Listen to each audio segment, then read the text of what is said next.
ধর্ম যখন বিজ্ঞানকে বলে রাস্তা ছাড়ো, বিজ্ঞান কি রাস্তা ছেড়ে দেয়? পোপের ভয়ে দেশান্তরী হয়েছিলেন লিওনার্দো দা ভিঞ্চি।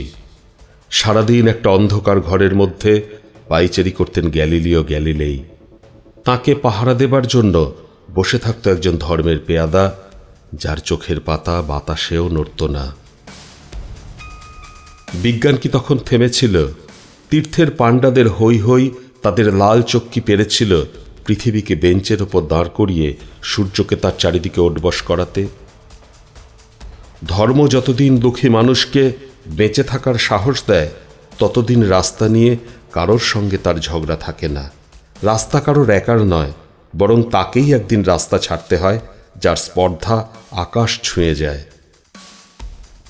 বিজ্ঞান যখন প্রেমের গান ভুলে ভাড়াটে জল্লাদের পোশাক গায়ে চাপায়, আর রাজনীতির বাদশারা পয়সা দিয়ে তার ইজ্জত কিনে নেয়, আর তার গলা থেকেও ধর্মের ষাঁড়েদের মতোই কর্কশ আদেশ শোনা যায়, রাস্তা ছাড়ো নইলে।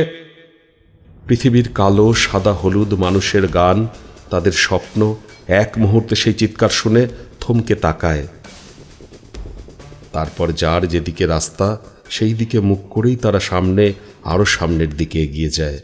কেউ কারোকে রাস্তা ছেড়ে দেয় না।